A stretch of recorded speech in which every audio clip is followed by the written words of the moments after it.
अस्सलामुअलैकुम दोस्तों, मैं आपका दोस्त हकीम नादिर अली नूरी दवाखाना से।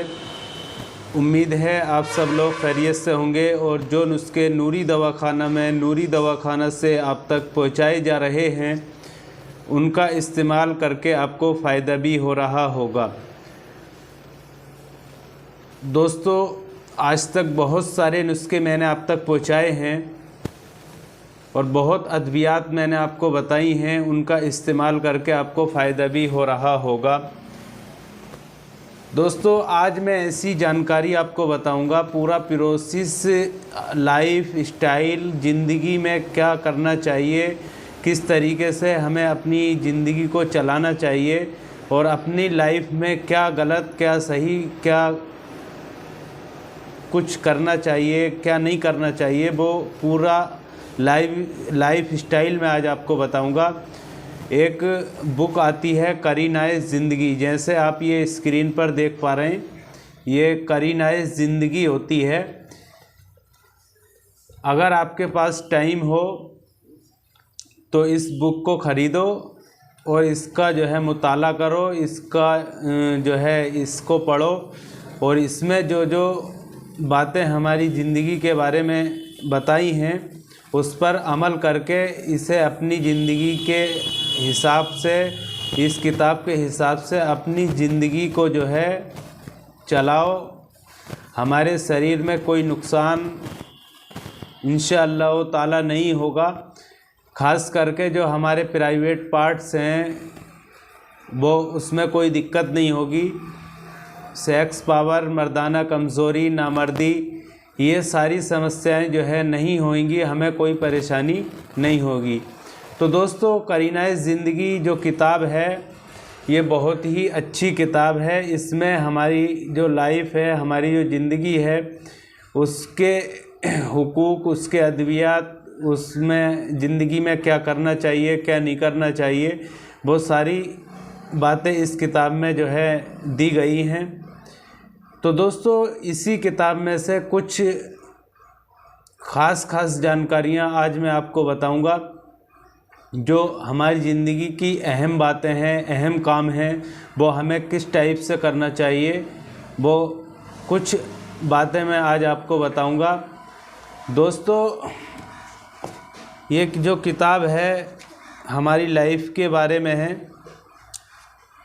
इसमें ख़ास टॉपिक जो है हमें देने हैं, आपको बताने हैं, जो आप जो है अपनी ज़िंदगी जो है अच्छे ढंग से जो है आप जिएं और हमारी उसमें कोई दिक्कत ना हो। तो दोस्तों, सबसे पहले टॉपिक की बात करते हैं। मुबाशरत के बाद अज़ू मखसूस की सफाई। दोस्तों, जो हम सेक्स करते हैं, मुबाशरत करते हैं, उसके बाद में कुछ लोग ऐसे होते हैं कि अपने प्राइवेट पार्ट्स को ठंडे पानी से धो लेते हैं या एकदम जो है पानी में डाल देते हैं। उससे क्या होता है, हमारे अज़ू ख़ास पर ठंडा पानी डलने से नसें और जो लिंग के पट्टे होते हैं वो कमज़ोर हो जाती हैं और हमारे अंदर मर्दाना कमज़ोरी आ जाती है। तो दोस्तों, सोहबत के बाद मर्द और औरत को अलग हो जाना चाहिए। फिर किसी साफ़ कपड़े से पहले दोनों अपने अपने मकाम मखसूस को साफ़ करें ताकि बिस्तर पर जो गंदगी ना लगने पाए। सफाई के बाद तुरंत पेशाब कर लें, इसके बहुत सारे फ़ायदे होते हैं।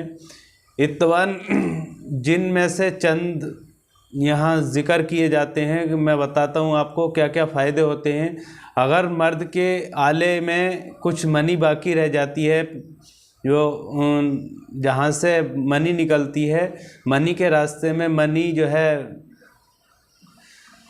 रुक जाती है, उसमें ठहर जाती है, तो सेक्स से फारिग होने के बाद में जब हम पेशाब करते हैं तो मज़ी जो है बाहर निकल जाती है। इससे क्या होता है कि हमारे जो नसों में जो सुजाग या इन्फेक्शन की दिक्कत आ जाती है वो नहीं होगी।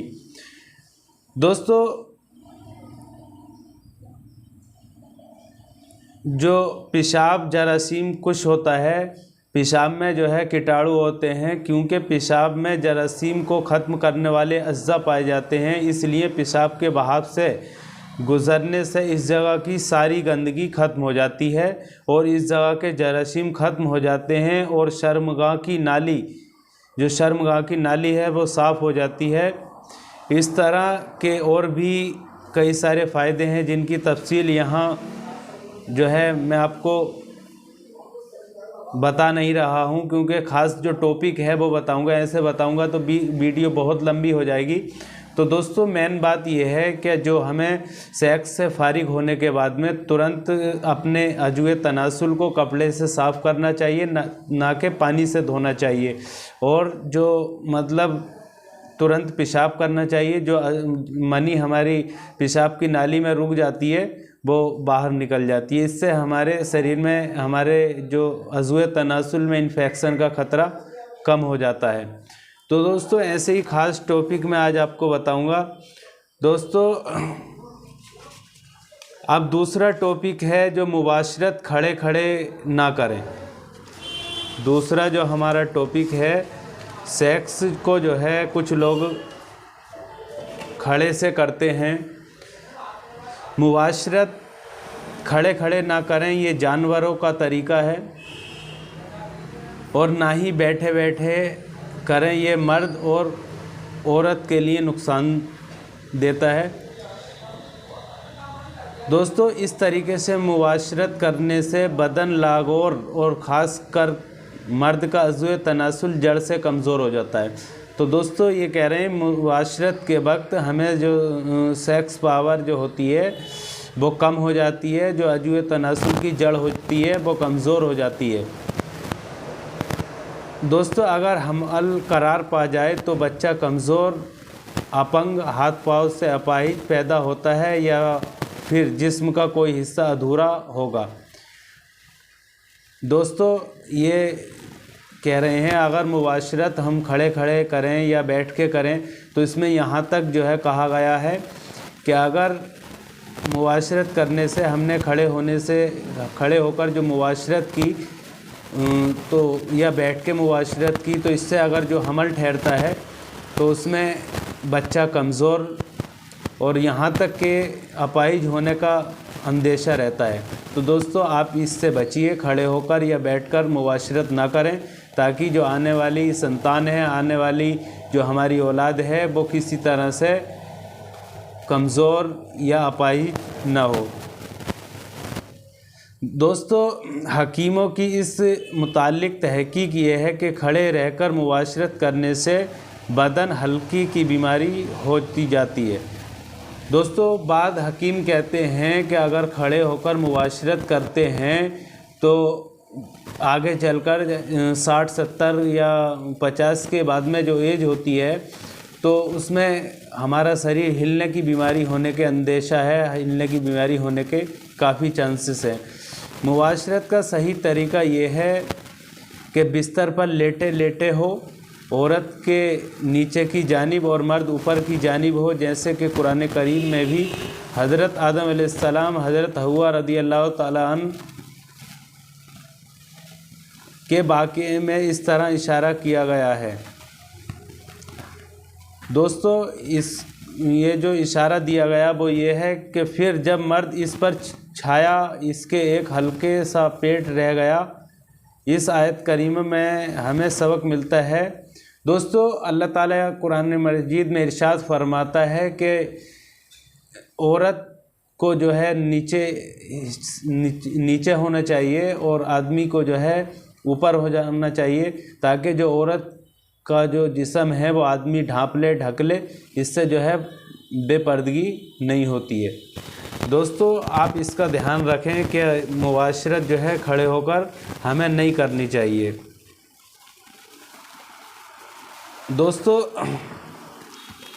अगले मौजू पर बात करते हैं, दौराने जमा शर्मगाह को देखना।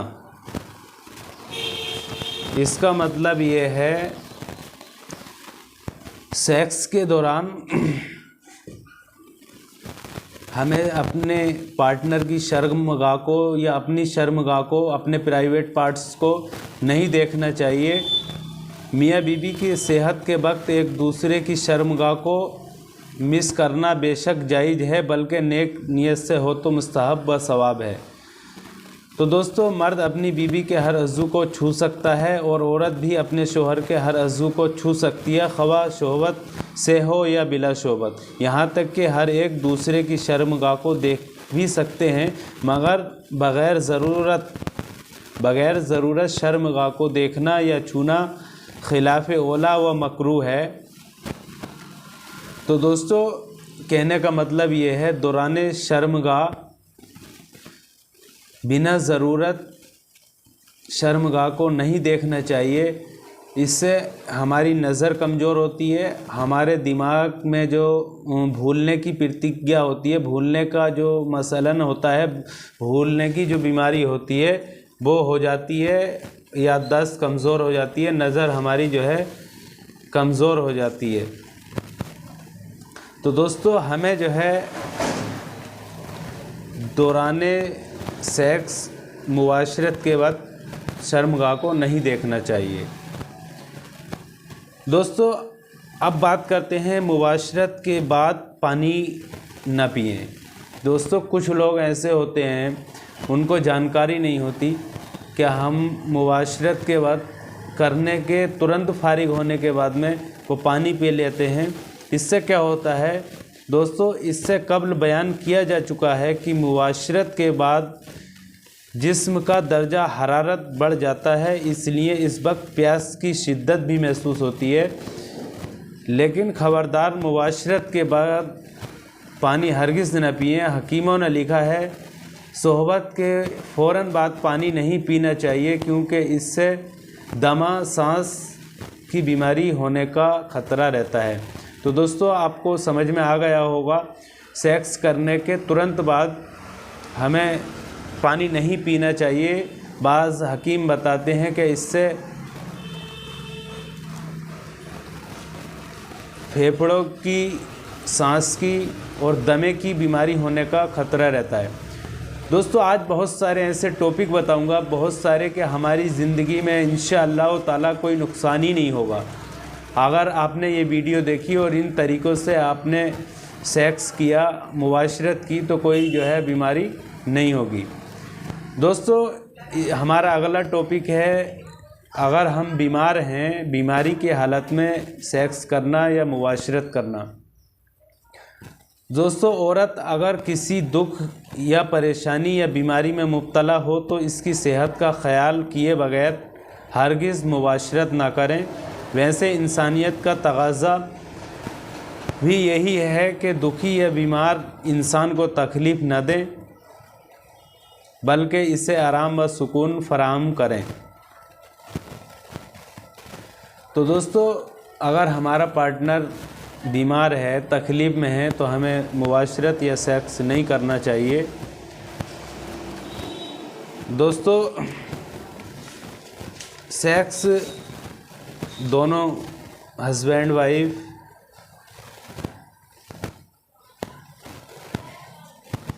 सही हो, कोई बीमार ना हो, तो हमें जो है मुबाशरत करना चाहिए। अगर कोई तकलीफ़ में है तो मुबाशरत नहीं करना चाहिए। दोस्तों, हमारा अगला टॉपिक है, ज़्यादा सोहबत नुकसानदेह।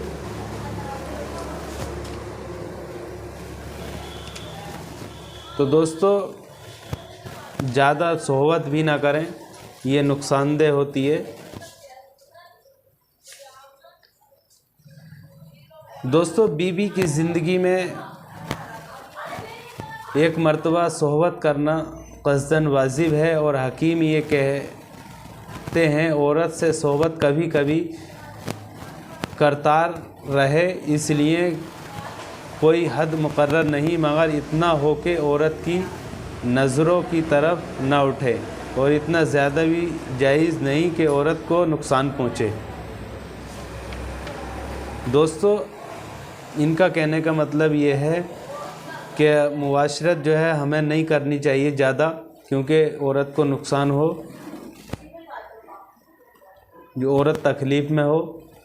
जितना औरत के हिसाब से हमें जो है मुबाशरत करना चाहिए, सेक्स करना चाहिए, ना कि उसको देखे बगैर करते रहें, इससे हमारे पार्टनर को जो है नुकसान होता है। दोस्तों अगले टॉपिक की बात करते हैं, हैज़ महामारी का बयान।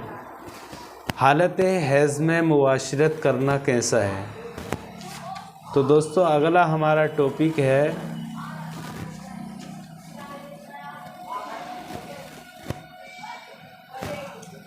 लेडीज़ को पीरियड होते हैं, महामारी होती है, तो इसमें हमें मुबाशरत करना चाहिए या नहीं करना चाहिए, ये जायज़ है कि नहीं जायज़ है। दोस्तों बाज़ जाहिल जो लोग होते हैं, जो अनपढ़ गवार होते हैं, हमारा जो पार्टनर है वो एमसी उसको हो रही है, पीरियड हो रहे हैं, तो उसमें जो सेक्स कर लेते हैं तो उससे जो है बीबी की जो यूट्रस होता है, जो बच्चेदानी होती है, उसमें काफ़ी नुकसान होता है, और जो जेंट्स होता है उसको भी काफ़ी नुकसान होता है। तो दोस्तों आइए हम बताते हैं क्या पीरियडों में एमसी करने के क्या क्या नुकसान है। हकीमों ने लिखा है कि औरत से हैज़ की हालत में मुबाशरत करने से मर्द और औरत की जज़्माम कोढ़ की बीमारी हो जाती है। दोस्तों बहुत ही आपने सुना होगा क्या जो कोढ़ की बीमारी होती है, आप जानते हैं हकीम लोग बताते हैं कि अगर पीरियड के हालत में आप हम बिस्तरी करते हैं, मुबाशरत करते हैं या सेक्स करते हैं तो इससे कोढ़ की बीमारी होने के काफ़ी चांसेस रहते हैं। कुछ हुक्मा का कहना है कि हैज़ की हालत में सोहबत किया और अगर हमल ठहर गया तो औलाद नाकाबिज़, अधूरी या फिर जुज़ामी पैदा होगी। दोस्तों बड़ी शर्म की बात है, अगर पीरियड में जो है हमल ठहर जाए तो औलाद अधूरी होने के चांसेस हैं, तो इसलिए हमें इन बातों से बचना चाहिए और पीरियड में जो है हमें सोहबत नहीं करनी चाहिए।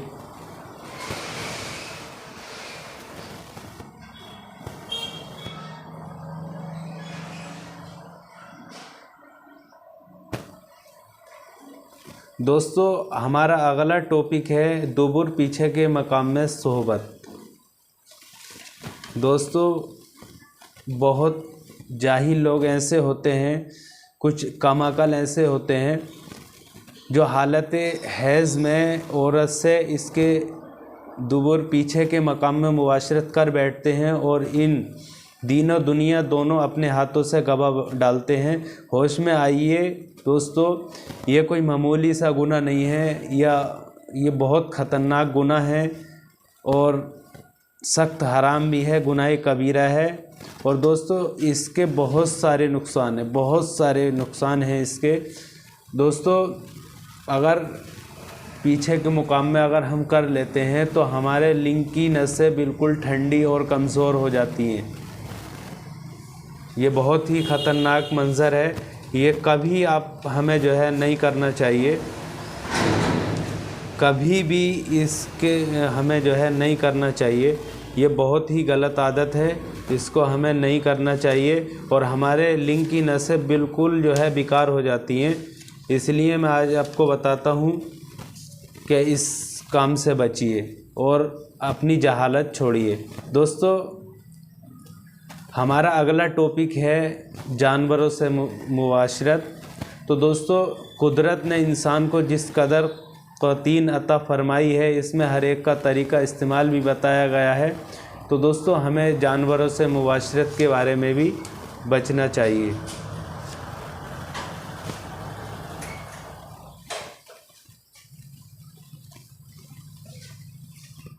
दोस्तों अगले टॉपिक की बात करते हैं अपने हाथों से अपनी बर्बादी।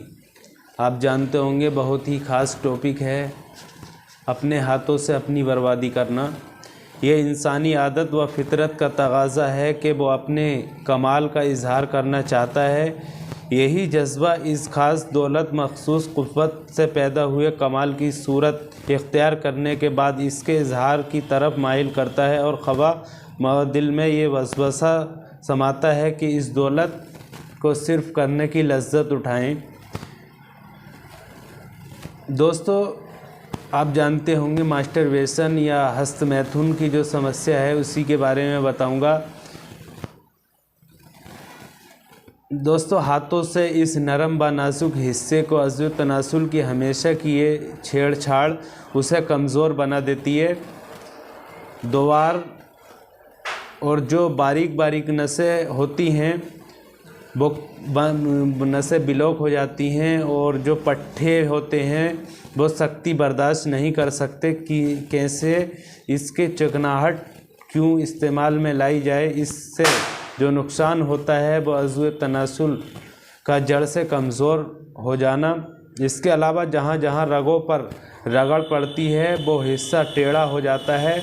इनके दबे से खून आना कम हो जाता है, रगें फैल नहीं सख्ती जारी नहीं रहती है और ढीलापन और कमज़ोर हो जाता है।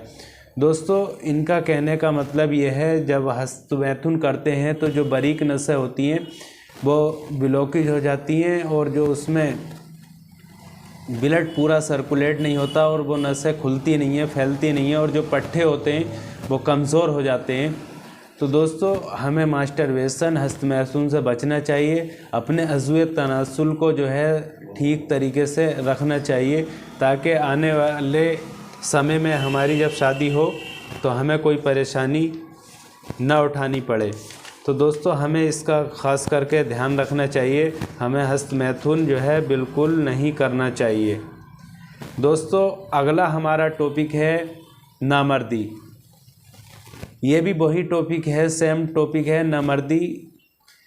कुछ लोग अपने लड़कपन और गलतियों और बुरी संगत की वजह से अपनी ताकत गंवा देते हैं, जिसके नतीजे में मर्दाना कुव्वत जो है कुव्वत से हाथ धो बैठते हैं और फिर शर्म की वजह से अपना हाल किसी से बता भी नहीं सकते। शादी होने या शादी की बात चलने के वक्त ऐसे लोगों की परेशानी और बढ़ जाती है। दोस्तों, आप ध्यान से सुनिए। अगर मर्द में कुव्वत बा कम हो और औरत में ज़्यादा हो तो ऐसी हालत में औरत मुतमईन नहीं होती। जो ऐसे लोग होते हैं, अगर औरत में जो है ख्वाहिश ज़्यादा हो तो वो मुतमईन नहीं होती। और इस नामुकम्मल जमा से जिसमें मर्द को जल्द इंजाल हो जाता है और औरत को इंजाल नहीं हो पाता, औरत को नागवार मालूम होता है और वो असबाबी बीमारी जैसे हिस्टीरिया कहते हैं, जिससे जिस्म के पट्टे कमज़ोर हो जाते हैं, इस मर्ज में मुब्तला हो जाती है। जमा बेरग़बती और शोहर की नफ़रत करने लगती है। दोस्तों, टॉपिक तो बहुत सारा है, मैं ख़ास टॉपिक आपको बताऊंगा।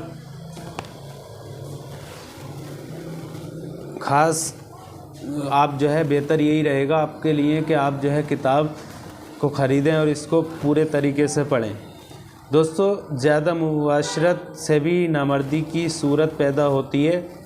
दोस्तों, ऐसी हालत में मर्द को इलाज की तरफ ध्यान देना चाहिए, लेकिन हम फिर कह देते हैं कि इश्तिहारी हकीमों, डॉक्टरों या सड़क छाप दवा बच्चे वालों से भूल कर भी इलाज न करवाएं। ये लोग जिस किस्म की दवाई बनाते हैं इनमें अक्सर अफीम, धतूरा, भंग, सिंघाया वगैरह जैसी चीज़ों की आजमाइश होती है, जिनसे फ़ौरन तो फ़ायदा होता है लेकिन बाद में शदीद नुकसानात होते हैं और इनका बार बार इस्तेमाल जल्द कब्र के गड्ढे तक पहुंचा देता है। इसलिए हुजूर अकरम सल्लल्लाहु अलैहि वसल्लम पर वसगान दीन हिदायतों से फ़ायदा हासिल करना चाहिए और दवाओं की बजाय ग़िज़ाओं से कमज़ोरी दूर करना चाहिए। अब हम नामर्दी की शिकायत को दूर करने के लिए चंद नुस्खे बयान कर रहे हैं। तो दोस्तों, अभी मैंने आपको बताया, शायद समझ में नहीं आया होगा आपके, जो नुस्खे ये हकीम और झोला छाप ये डॉक्टर होते हैं, इनसे आप नुस्खे जो है ना बनवाएं। कोशिश ये करें कि जो ड्राई फूड होती हैं, जो ग़िज़ाएँ होती हैं, दूध होता है, आप ज़्यादा से ज़्यादा इनका इस्तेमाल करें ताकि जो हमारी नामर्दी की शिकायत है वो दूर हो जाए। दोस्तों, अगर आप नामर्दी के लिए नुस्खा जो है नोट करना चाहते हैं और बनाना चाहते हैं तो आप लिख लीजिए, मैं आपको बताता हूँ। दोस्तों, इसमें ज़्यादा कुछ लेना नहीं है। माश की दाल, माश की दाल का मतलब है उड़द की दाल। 1 पाव किसी कांच या चीनी के बर्तन में डालकर इसमें सफ़ेद प्याज का रस इतना डालें कि दाल रस में अच्छी तरह भीग जाए। 1 दिन और 1 रात इसको भीगा हुआ रहने दें। फिर जब वो सूख जाए तो प्याज का रस पहले की तरफ दाल में पूरी फेंकने तक डालें। फिर 1 दिन रात पहले तक सूखने के लिए रख दें। इस तरह ये अमल कुल 7 बार करें, यानी कि 7 मरतबा प्याज का रस डालें और इस दिन रात के तक फेंकते रहें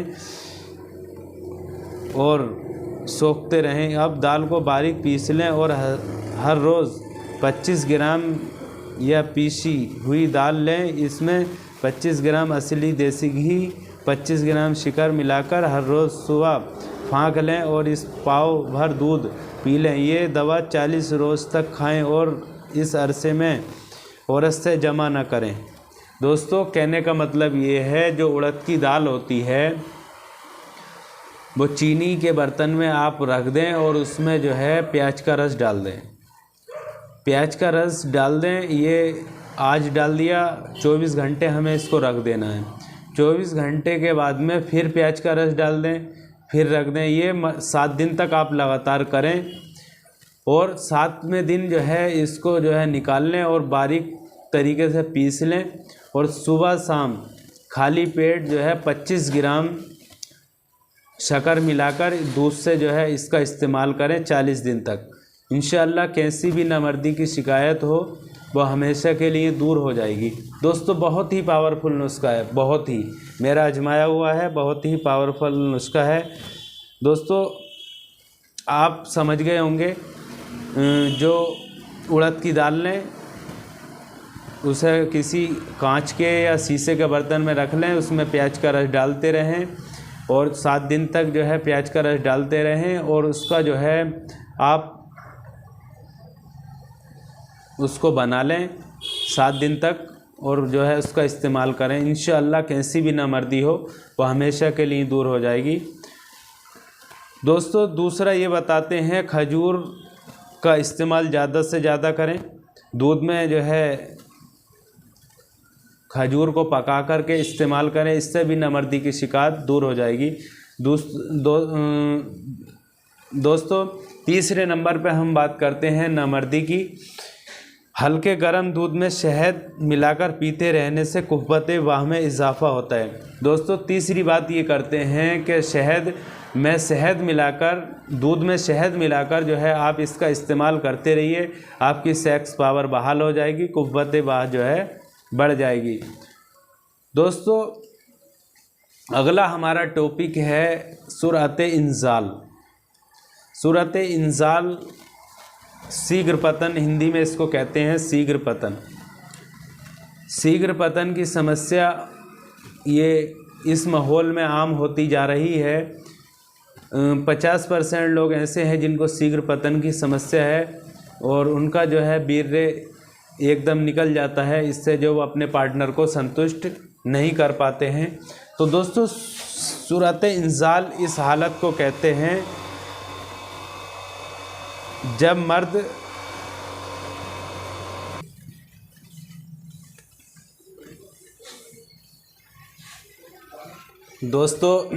जब ये मर्ज़ बढ़ जाता है तो किसी खूबसूरत औरत को देखने या किसी का सिर्फ ख्याल आ जाने से या फिर दिमाग में जो है इस तरीके की बात सोचने से अज़्वे तनासुल के किसी नर्म व नाजुक कपड़े पर छू जाने से भी इंजाल हो जाता है।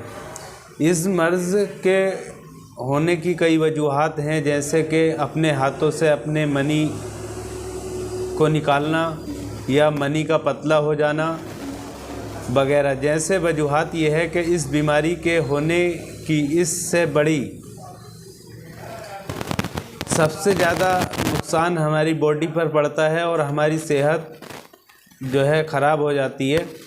इस मर्ज़ को दूर करने के लिए तेज़ गरम चीज़ों को खाने से परहेज़ करना चाहिए। इस तरह गंदी बातों और फिल्मों और गंदी नैविल गंदी किताबों को पढ़ने से बचना चाहिए। दोस्तों, अंडे और गोश्त का इस्तेमाल भी ऐसे मरीज़ों के लिए फ़ायदेमंद होता है। ऐसे मरीज़ घी, मक्खन, मलाई का इस्तेमाल खाने से भी ज़्यादातर हमारे सेहत को जो है फ़ायदा मिलता है। सुबह हल्की सी वर्जिश करनी चाहिए। दोस्तों, वो नुस्खा जो हमने नामर्दी वाले ऑप्शन में बाब में बताया था, उस नुस्खे को जो है आप बनाइए, वो काफ़ी कारगर जो है नुस्खा है। दोस्तों, दूसरी वजूहात ये है कि ज़्यादा देर तक हमें जागना नहीं चाहिए और सुबह जल्दी उठना चाहिए। इससे भी सूरत इंजाल शीघ्रपतन के मरीज़ों के लिए फ़ायदा होता है।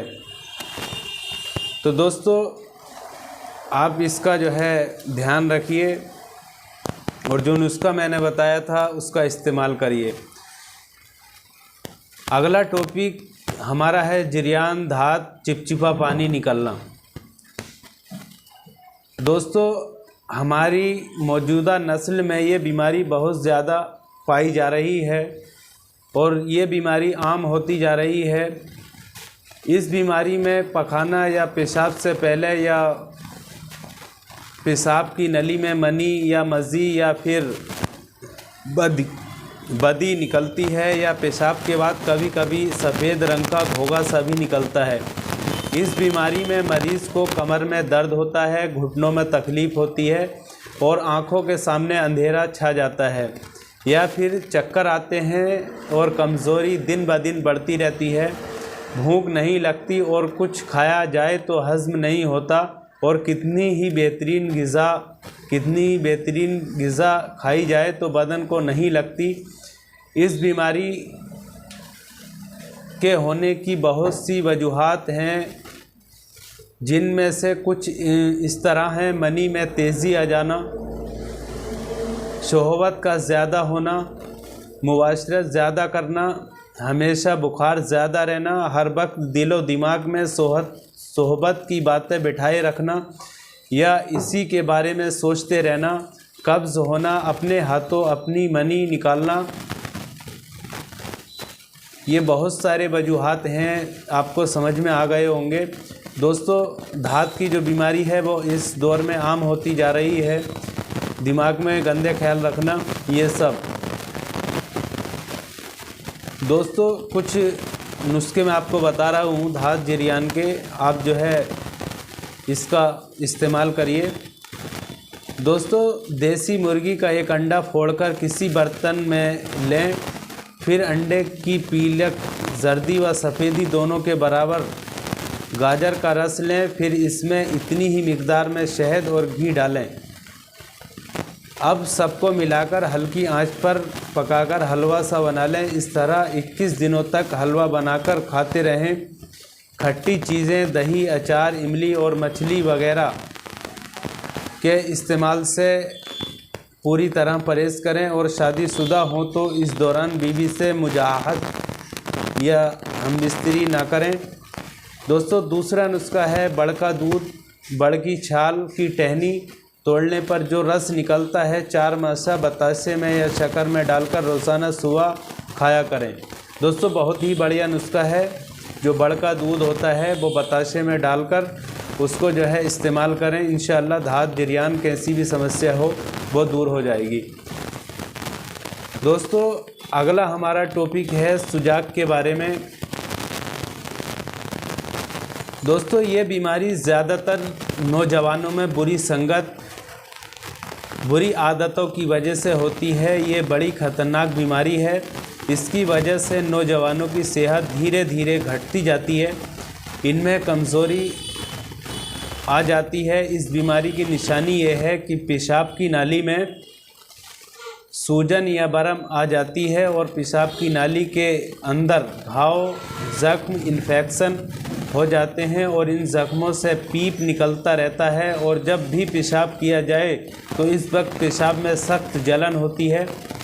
दोस्तों, इस बीमारी को सुजाक कहते हैं। इसके कुछ जो है नुस्खे मैं आपको बता रहा हूँ, वो नोट कर लें। दोस्तों, इसमें सबसे पहला नुस्खा ये है कि सफ़ेद राल 12 ग्राम, शक्कर 12 ग्राम लें। दोनों को पीसकर चूरन बना लें। 2 ग्राम चूरन पानी के साथ दिन में 2 बार लें। इंशाअल्लाह सुजाक की दिक्कत दूर हो जाएगी। दोस्तों दूसरा नुस्खा है हल्दी और सूखा आंवला, दोनों को 20 ग्राम लें।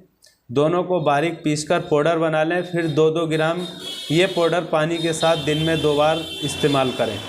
दोस्तों सुजाक की बीमारी दूर हो जाएगी। दोनों में से कोई से भी आप नुस्खा इस्तेमाल कर लें। दोस्तों अगला हमारा टॉपिक है पेशाब की जलन। पेशाब में जो पेशाब हम रिलीज़ करते हैं तो उसमें पेशाब में जो जलन होती है, दोस्तों पेशाब के बाद तहारत न करने या मुजामत के बाद शर्मगाह को न धोने की वजह से पेशाब में जलन होती है।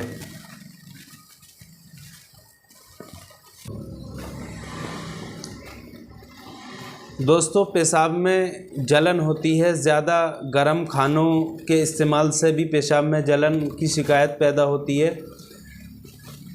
दोस्तों इस बीमारी के मरीज़ को पेशाब जल्दी नहीं होता बल्कि थोड़ा थोड़ा जलन के साथ आता है और बड़ी तकलीफ़ से आता है। तो दोस्तों अगर पेशाब में जलन हो तो गर्म चीज़ों से आप परहेज़ करें, गर्म चीज़ों का इस्तेमाल ना करें। दोस्तों इसके कुछ नुस्खे मैं आपको बता रहा हूँ। दोस्तों जितने भी हमारे व्यूअर्स हैं, हमारे परिवार से हैं, हमारे जो दवाखाने नूरी दवाखाने की वीडियो को देखते हैं, इंशाअल्लाह अगर इस पूरी वीडियो को आपने देख लिया तो जो लेडीज़ अमराज हैं, लेडीज़ दिक्कत जो होती है उसकी सारी जानकारी आपको मिल जाएगी। और दोस्तों जो जेंट्स की बीमारी है वो आपको पूरी जानकारी उसकी मिल जाएगी। तो दोस्तों जो जलन से पेशाब आता है उसके चंद नुस्खे मैं आपको बता रहा हूँ। दोस्तों नंबर 1 नुस्खा ये है सफ़ेद संदल का बुरादा 6 ग्राम लें, धनिया 6 ग्राम, सूखा आंवला 6 ग्राम। इन तीनों चीज़ों को 120 मिलीलीटर पानी में रात को भिगोकर रख दें। सुबह को छानकर इस पानी में शक्कर मिलाकर शरबत बना लें और सुबह दोपहर को पी लिया करें। दोस्तों काफ़ी अच्छा नुस्खा है। संदल सफ़ेद और धनिया और सूखा आंवला, इन तीनों चीज़ों को रात को भिगोकर रख दें लगभग 150 मिलीलीटर पानी में, और सुबह को छान करके इसमें शक्कर मिला लें और जो है सुबह दोपहर शाम तीनों टाइम इसका जो है इस्तेमाल करें। इंशाल्लाह पेशाब में जो जलन की शिकायत है वो दूर हो जाएगी। दोस्तों दूसरा नुस्खा मैं आपको बता रहा हूँ। 1 अंडे की सफ़ेदी लें। इस सफ़ेदी को अच्छी तरह फेंट कर लें और एक हल्की प्याली हल्के गर्म दूध में मिलाकर सुबह पी लिया करें। तो दोस्तों ये भी अच्छा नुस्खा है। दोस्तों अब हम बात करते हैं लेडीज़ अमराज के बारे में, जनाना औरतों के अमराज और उनका इलाज। दोस्तों सबसे पहले बात करते हैं सिलानुर रहम लिकोरिया। ये भी बड़ी ख़तरनाक बीमारी है और आजकल के माहौल में ये बीमारी आम होती जा रही है। जो औरतें ये इस बीमारी से परेशान हैं, इस बीमारी में औरतों के बदन को कांटे की तरह कर देती है ये बीमारी। इस बीमारी में औरत की शर्मगाह से चिपचिपा पानी, अंडे की सफ़ेदी, नापाक से निकलने वाली रतूबत जैसे पानी निकलते रहता है। इस पानी के साथ बदन की सारी ताकत ख़त्म होती रहती है। कभी कभी ये बदबूदार पानी इतनी तेज़ी और ज़्यादा मिकदार में आता है कि कपड़े तक भीग जाते हैं और पानी टंगनों तक बहता रहता है। इस बीमारी में मुब्तला औरत ज़्यादा परेशान रहने लगती है। कमर में दर्द रहता है जिसके आज़ा खींचते खींचते से लगे रहते हैं। मतलब ये है कि ऐसा लगता है जैसे बदन खिंचता खिंचता रहता है। मिजाज में चिड़चिड़ापन और गुस्सा बढ़ जाता है। घबराहट ज़्यादा होती है। खाना हज़म नहीं होता। पेशाब बार बार आता है। दिल की धड़कन बढ़ जाती है। दोस्तों इस मर्ज़ में मुब्तला औरतें खाने में चावल, बैंगन और गोभी, मांस, उड़द की दाल वगैरह से परहेज़ करें।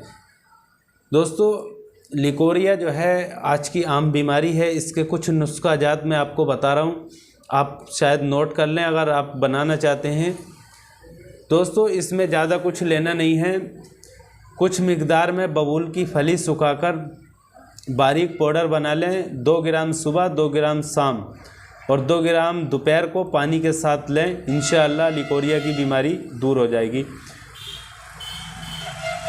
दोस्तों दूसरा नुस्खा मैं आपको बता रहा हूँ। 30 ग्राम इमली के बीजों का गुदा निकाल लें और इसे भूनकर पीस लें। ये चूरन 1 ग्राम सुबह, 1 ग्राम शाम इस्तेमाल करें। इंशाअल्लाह लिकोरिया की दिक्कत दूर हो जाएगी। दोस्तों एक बात, इस बात का ध्यान रखें कि जिन औरतों को कब्ज़ की शिकायत रहती है वो नुस्खा मैंने मेरे चैनल पर पेट के काफ़ी सारे नुस्खे हैं, वो उस नुस्खे का इस्तेमाल करें। दोस्तों अब बात करते हैं हैज़ की ज़्यादत की, मतलब जो पीरियड होती है उसमें ब्लड का ज़्यादा आना या ज़्यादा मिकदार में होना, ये भी काफ़ी ख़तरनाक बीमारी है। इसमें औरत के शरीर का जो ब्लड है वो निकलता रहता है। दोस्तों इस बीमारी में औरत को हैज़ बड़े बेढंगेपन से आता है और कसरत से आता रहता है। इससे बदन कमज़ोर हो जाता है, नाड़ी तेज़ चलती है, प्यास बढ़ जाती है, चेहरा पीला हो जाता है, कब्ज़ रहने लगता है, भूख नहीं लगती। दोस्तों पाँव पर बरम आ जाता है, कभी कभी चक्कर भी आते हैं, यहाँ तक कि किसी औरत निढाल होकर बेजान सी हो जाती है। ये बीमारी जमा के कसरत से पैदा होती है और बार बार हमल ज़ाया होने से भी ये बीमारी हो जाती है। दोस्तों इस बीमारी का मेन कारण ये है कि जो ज़्यादा सेक्स करने से ये बीमारी हो जाती है, या ज़्यादा हमबिस्तरी करने से ये बीमारी हो जाती है, या जो हमल ठहर जाता है उसको ज़ाया करने से, बार बार ज़ाया करने से ये बीमारी हो जाती है। तो दोस्तों इसके भी 1-2 नुस्खे मैं आपको बता रहा हूँ। अगर जो लेडीज़ हैं इस परेशानी में मुब्तला हैं तो वो इन नुस्खों का इस्तेमाल करें। दोस्तों इसमें लेना है अनार की छाल 22 ग्राम, फिर इसे 250 मिलीलीटर पानी में इतना उबालें कि पानी सूख कर आधा रह जाए। इस पानी को रोज़ाना जो है पी लिया करें। इंशाअल्लाह ये दिक्कत दूर हो जाएगी। दोस्तों दोबारा जो है नोट फरमाएं। अनार की छाल लेनी है हमें 20 से 25 ग्राम, 250 मिलीलीटर पानी में इसको इतना उबालें कि पानी 125 मिलीलीटर रह जाए। तो दोस्तों इस पानी को आप इस्तेमाल करें, इंशाअल्लाह ये दिक्कत दूर हो जाएगी। दोस्तों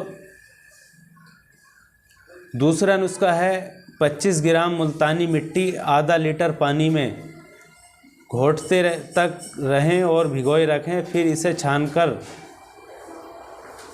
रोज़ाना 125 मिलीलीटर पानी में इसका जो है पकाएं और फिर पिएं। इंशाअल्लाह ये बीमारी भी दूर हो जाएगी। दोस्तों अगले टॉपिक की बात करते हैं। लेडीज़ में हैज़ पीरियड का बंद हो जाना, इससे बहुत सारी समस्याएं होती हैं। सिर में दर्द रहता है, सिर में भारीपन रहता है और हमारा जो पेट है वो बढ़ जाता है और हमारे शरीर से जो है गंदा खून नहीं निकलता। दोस्तों हैज़ का बंद हो जाना ये भी काफ़ी ख़तरनाक बीमारी है। तो दोस्तों औरत को हर महीने पाबंदी से जो गंदा खून आता है वो मिकदार रफ़ूअत पर आता है। अगर औरत हामिला हो तो ये खून आना बंद हो जाता है, जो कुदरती तौर पर होता है। दोस्तों जो महीने टू महीने जो गंदा खून आता है वो लगातार आता है, और जो हामिला औरत हो जाती है उसका ये ब्लड जो है आना बंद हो जाता है। बच्चे को दूध पिलाने के दिनों में और ज़्यादा उम्र हो जाने के बाद भी हैज़ का खून बंद हो जाता है। इस सूरत में कोई फ़िक्र की बात नहीं है। दोस्तों जो है बच्चे को जो है माँ दूध पिलाती है या ज़्यादा उम्र हो जाती है तब तो कोई दिक्कत नहीं है। और अगर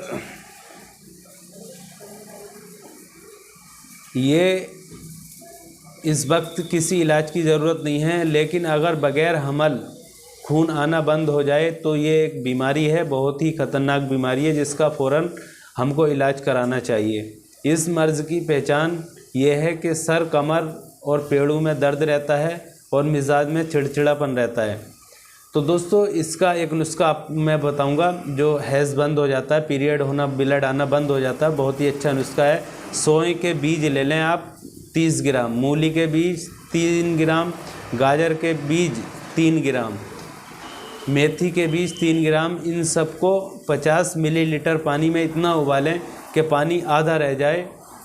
फिर छानकर दिन में 2 बार इसका पानी पिएं। इंशाअल्लाह ये हैज़ आने की जो समस्या है, हैज़ आना जो है, हैज़ बंद होने की जो समस्या है, इंशाअल्लाह दूर हो जाएगी। दोस्तों अगला टॉपिक है हैज़ जो होता है, पीरियड एमसी जो होती हैं, उसका दर्द के साथ होना। दोस्तों कुछ औरतों को हैज़ आने से पहले कूल्हों और रानों में सख्त दर्द होता है। कभी कभी मतलब उल्टी के भी होती हैं। हैज़ का खून बहुत कम मिकदार में आता है और दर्द के साथ आता है। दोस्तों पीरियड होती हैं, दर्द के साथ होती हैं, बहुत ज़्यादा तकलीफ़ होती है। तो इसका भी मैं आपको नुस्खा बताऊंगा, काफ़ी कारगर नुस्खा है। दोस्तों इसमें आपको लेना है हींग 500 मिलीग्राम, 500 लगभग 50 ग्राम मान लो, और गुड़ लेना है हमको 6 ग्राम। हींग में मिलाकर हैज़ के दिनों में 5 से 6 दिनों तक रोज़ाना सुबह खाएं। इंशाअल्लाह जो पीरियड होंगे वो दर्द के साथ नहीं होंगे। बहुत ही पावरफुल नुस्खा है दोस्तों, दोबारा नोट कर लें। जिन जो है बहनों को, माताओं को हमारी हैज़ पीरियड दर्द के साथ होते हैं, तो उसमें जो है हींग लेनी है आपको, और जो है पुराना गुड़ लेना है। तो इन दोनों को जो है मिक्स करके पीरियड वाले समय में, पीरियड वाले दिनों में जो है आप इसका इस्तेमाल करें। इंशाअल्लाह जो पीरियड में दिक्कत होती है वो दिक्कत हमेशा के लिए दूर हो जाएगी। दोस्तों ऐसी हम बात करते हैं जो लेडीज़ होती हैं, लेडीज़ में पेशाब में जलन होती है, पेशाब के जलन के बारे में बात करते हैं। तो ये भी काफ़ी ख़तरनाक बीमारी है। इससे हरकत से लगता है और ऐसा लगता है कि कुछ रुका रुका सा लगता है। इस बीमारी में औरत को तकलीफ़ काफ़ी होती है और मकाम मखसूस यानी प्राइवेट पार्ट में जो है खुजली हो जाती है, खुजली जलन होती है। ख़ास करके पेशाब करते वक्त बहुत जलन महसूस होती है और एक तरह की बेचैनी सी रहती है। पेशाब के बाद तहारत ना करने या ज़्यादा गर्म खानों के इस्तेमाल से ही पेशाब में जलन की शिकायत पैदा होती है। दोस्तों शादीशुदा औरतों में पेशाब में जलन की शिकायत ज़्यादातर मुजामत के बाद शर्मगाह न धोने के सबब होती है। दोस्तों शादी के बाद कुछ लेडीज़ ऐसी होती हैं जो सेक्स करने के बाद में शर्मगाह को नहीं धोती हैं, साफ़ नहीं करती हैं, तो उसमें ये दिक्कत हो जाती है। दोस्तों इसके भी एक दो नुस्खे मैं आपको बता रहा हूँ, काफ़ी अच्छे कारगर नुस्खे हैं, आप इनका इस्तेमाल करिए। नीम के ताज़ा पत्ते ले लें, लगभग नीम के ताज़ा पत्ते 125 ग्राम ले लें। पत्तों को 1 लीटर पानी में उबालकर छान लें। फिर इस पानी में 3 ग्राम भुना हुआ सुहागा लें और इसे मिलाकर शर्मगाह पर, खुजली के मकाम पर सुबह शाम धोएं। इंशाअल्लाह ये दिक्कत दूर हो जाएगी। दोस्तों दूसरा नुस्खा है काफूर 3 ग्राम लेना है, गुलाब का पानी 25 मिलीलीटर। फिर काफूर को पीसकर गुलाब के पानी में खोल लें। इस साफ़ कपड़ा लेकर इस पर भिगोएं और जलन की जगह पर रखें। जितनी बार ज़रूरत हो इस अमल को दोबारा करते रहें। इंशाअल्लाह पेशाब की जलन और खुजली खारिश दूर हो जाएगी। दोस्तों अगले टॉपिक पे हम बात करते हैं अज़ल निरोध कंडोम का इस्तेमाल। इसकी पूरी जानकारी हम आपको बताएंगे, ये क्या होता है और इसको कब इस्तेमाल करना चाहिए, कब नहीं करना चाहिए। तो दोस्तों ज़्यादा बच्चे पैदा ना हों इसलिए मौजूदा दौर में निरोध का जो है इस्तेमाल करते हैं, या खाने वाली गोलियां वगैरह इस्तेमाल में जो है लाई जा रही हैं।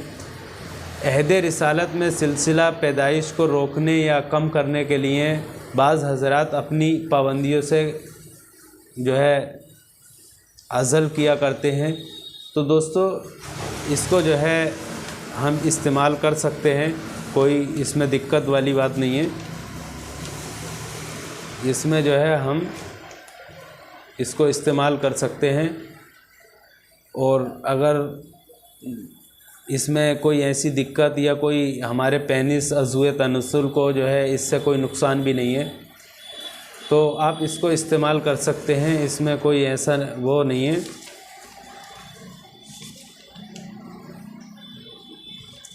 दोस्तों अगले टॉपिक पे बात करते हैं औलाद के कातिल। दोस्तों काफ़ी कारगर बात है, काफ़ी अच्छी बात है, इसकी जो है जानकारी हमको होनी चाहिए। बच्चे की जो पैदाइश का सिलसिला हमेशा के लिए ख़त्म करने के लिए मर्द कांसबंदी कराता है और औरत का ऑपरेशन करा लेना या किसी दवा का इस्तेमाल करना जिससे बच्चों की पैदाइश हमेशा के लिए बंद हो जाए, इस्लाम में सख्त नाजायज़ व हराम व सख्त गुनाह है। दोस्तों इस्लाम मज़हब में, हमारे मज़हब में ये सख्त गुनाह और हराम है। आजकल लोगों में एक ख्याल आमतौर पर पाया जा रहा है कि ज़्यादा बच्चे होंगे तो खाने पीने की किल्लत होगी, खर्चे बढ़ेंगे, रहने के लिए जगह की कमी होगी, वगैरह वगैरह।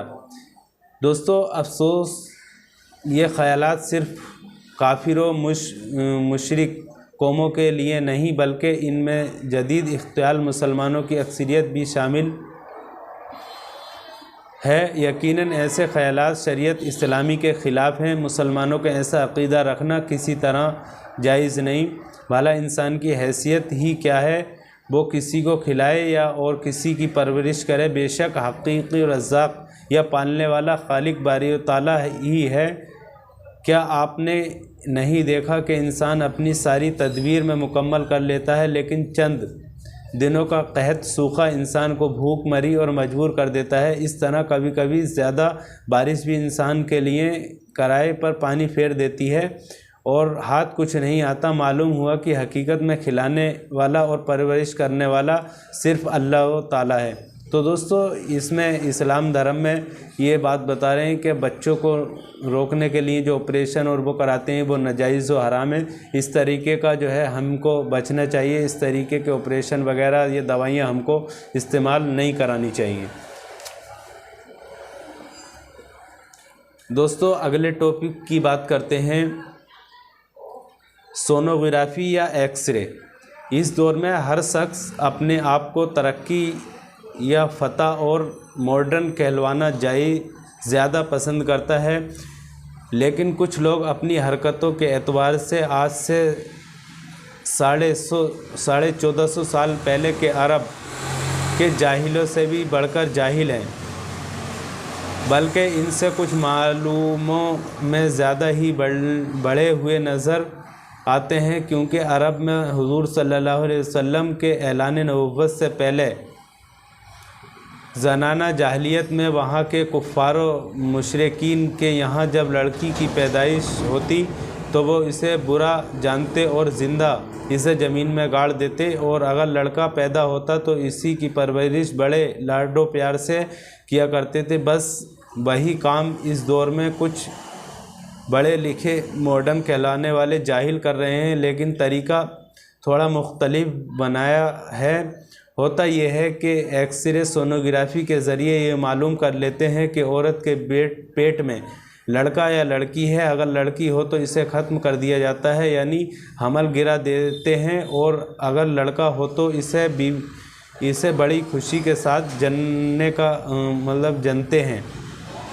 दोस्तों कहने का मतलब ये है कि सोनोग्राफी जो एक्सरा होता है ये आज के दौर में एक आम बात है। कुछ लोग जो जाहिल लोग होते हैं वो बच्चे को पेट में देख लेते हैं क्या इसमें ये लड़का है या लड़की। तो दोस्तों अगर पेट में लड़की होती है तो उसको जो है ज़ाया कर दिया जाता है, और लड़का होता है तो बड़े लाड़ो प्यार से उसको जाना जाता है। तो दोस्तों ये हमारे इस्लाम धर्म में जायज़ नहीं है और इसको ऐसा नहीं करना चाहिए। किस कदर जालिम हैं वो औरतें और इस नन्ही सी जान को दुनिया में आँख खोलने से पहले ही मौत की नींद सुला देती हैं। इन औरतों पर अल्लाह ताला की सैकड़ों नालतें जो खुद एक औरत होकर नहीं अपने जैसी एक जिनसी को कत्ल करती है, क्या ये ज़माना जाहिलियत के काफिरों व मुशरिकों की पैरवी नहीं करता? तो दोस्तों ये बहुत ही गलत बात है। इसका जो है हमको जो है नहीं करना चाहिए, इस तरीके के काम हमको नहीं करने चाहिए।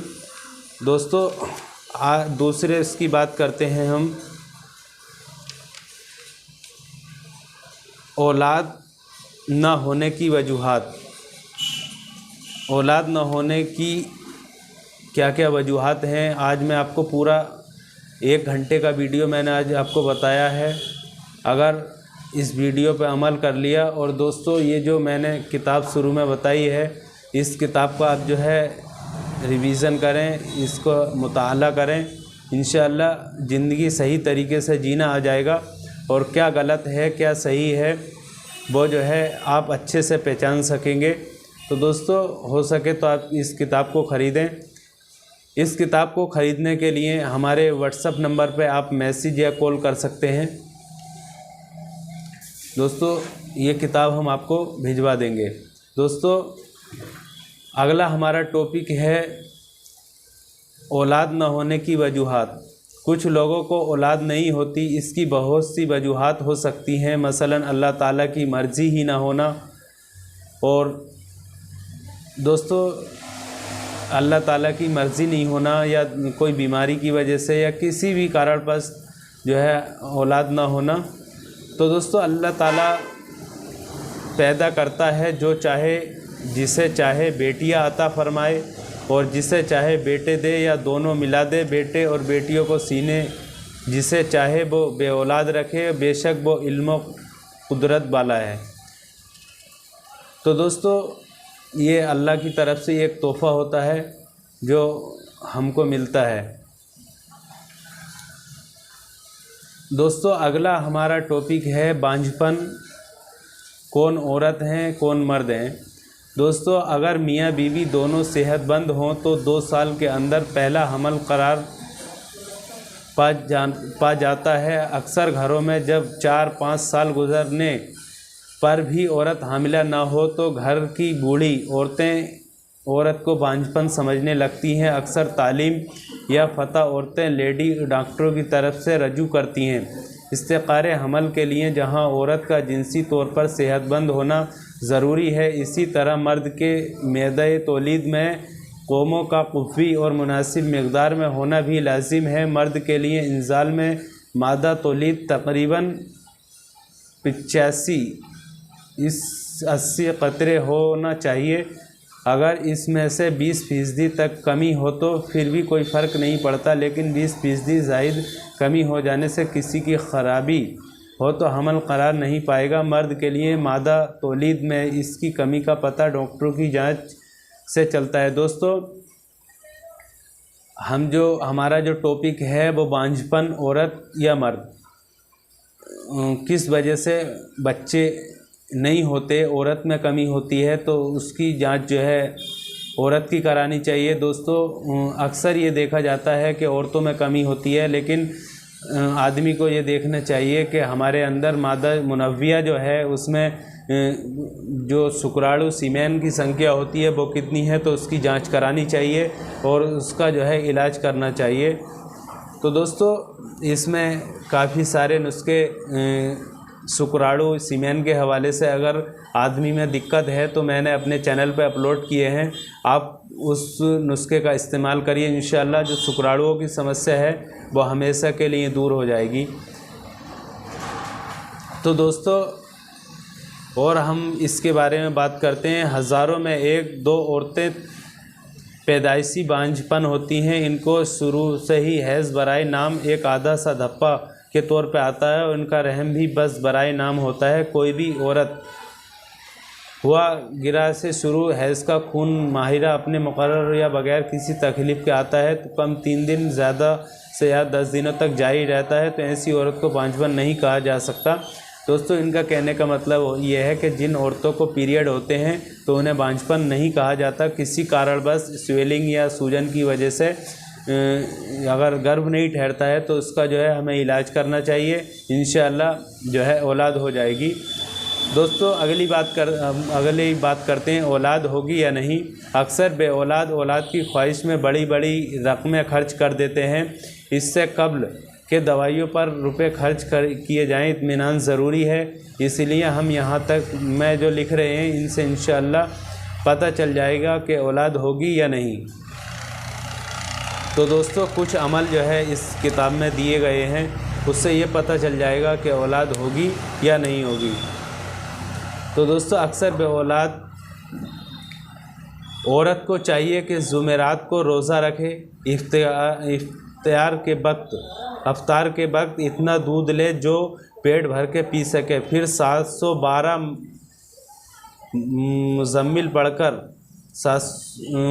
सूरह मुज़म्मिल पढ़कर दूध पर दम करे। सूरह मुज़म्मिल कुरान करीम की निस्बी आयत बेहतरीन है। जो खुद पढ़े, माज़अल्लाह पढ़ना नहीं जानती तो सही ना पढ़ सकती हो तो किसी सुन्नी आलिम या हाफिज़ से पढ़वाकर दम करवाए, फिर इसी दूध से रोज़ा अफ्तार करे। दोस्तों एक अमल इन्होंने बताया है, तो उसको जो है आप अमल को जो है सूरह मुज़म्मिल को पढ़िए। अगर पढ़ना नहीं जानती हैं तो उसको जो है किसी से पढ़वाकर दूध पे दम कराकर उस दूध को पिए, इंशाअल्लाह औलाद हो जाएगी।